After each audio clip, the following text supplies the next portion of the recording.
There are only two reasons why people quit. It's not laziness or the lack of motivation, and we'll talk about both reasons today. Disclaimer, if you're a piece of shit, or if you're bad at what you do, your work, then you might want to focus on that first, because that might be the reason why you're quitting things in the first place. But assuming your heart is in the right place and that you're actually skilled at your work, let's talk about the first reason why most people quit. You have an image or the perception of what you want, but you don't actually want it. For instance, back in 2018, I came across this guy on the internet who had massive biceps, who spoke about minimalism and created content in a way that was so unique here on YouTube. I'm talking about Matt D'Avella. Oh God, just give me a minute. I was so floored by this guy and his personality that I used to binge watch his videos, and I loved the aesthetic and the vibe of the videos. And so when I got started with my content creation journey, I wanted all my videos to look and feel that particular way. Look like it was made by Matt D'Avella. And so that's the same reason why my podcast was heavily inspired by his podcast and looked very similar to what he had done back in the day with his podcast. And then when I got around to creating YouTube videos, I wanted my videos to also look the same way. So if you look at the way I've set things up here, the lighting, the softness of the video, all of that is heavily inspired by him. His personality had such a big impact on me that I started dressing like him in my videos. I even wanted to make films the way he did. And because minimalism was huge back then, that actually had an impact on me. I was actually pretty keen on that too. Although I'm not a minimalist, this room is probably the most minimalist part of my house. But once I actually got into content creation and after editing numerous videos, I realized that I'm not a big fan of editing. Like, I'm pretty good at it, but just because I'm good at something doesn't mean I need to keep doing it. And then I also realized the importance of money and how much I actually wanted to make more money.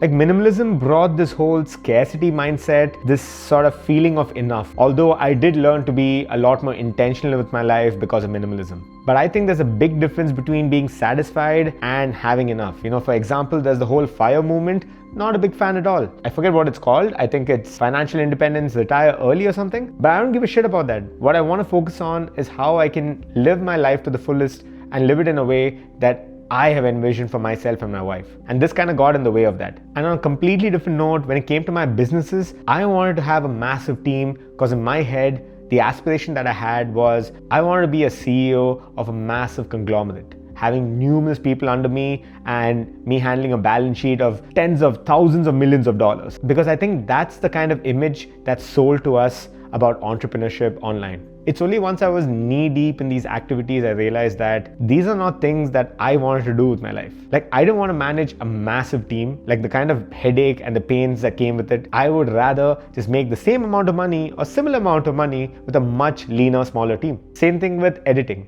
I love creating these videos, I love sitting here and chatting, but I hate having to sit down and edit them. And so I would have never figured that out if I didn't go through it, but that disparity in my head is one reason that I could have chosen to actually quit and stop. And I can tell you, a lot of people feel that way and they decide to jump off the bandwagon. And the second reason that most people quit is because they end up playing the wrong game. They see how the game is being played around them by other people and they try to conform their lives exactly the same way. Meaning you need to design your life in a way that you can keep playing the game. Because the only actual goal is to play the game long enough because you actually want to keep playing. And this is something I realized more recently because I think business and lifestyle design is super, super important. This is also why it's an imperative foundational pillar that all my clients have to go through in my program as to how they design their business. I don't want their life to be designed around their business. I want their business to somehow fit into the life that they've envisioned for themselves. And that also means how they want to operate their business.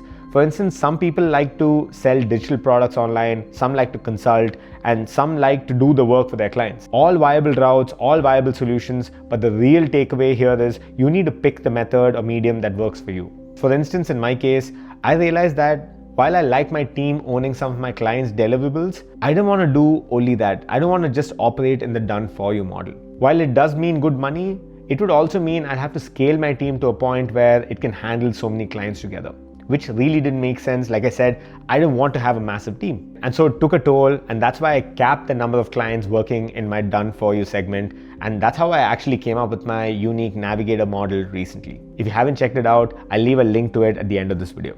And so in this case, I designed my life in a way that my business operated the way I wanted, and it kind of gave me the freedom that I was looking for. And once you settle on that, then you need to do whatever it takes to get to that goal.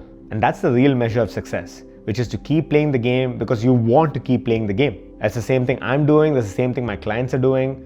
And yeah, we seem to be pretty happy. And I'll say the same thing for you too.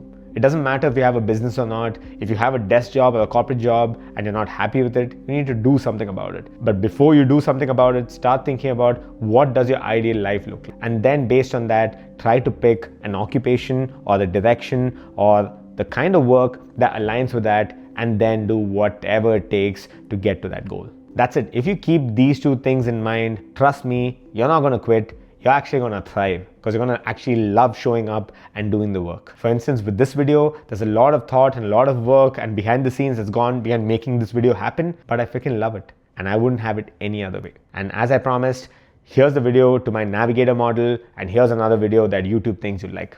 Thanks for watching and I'll see you in the next one.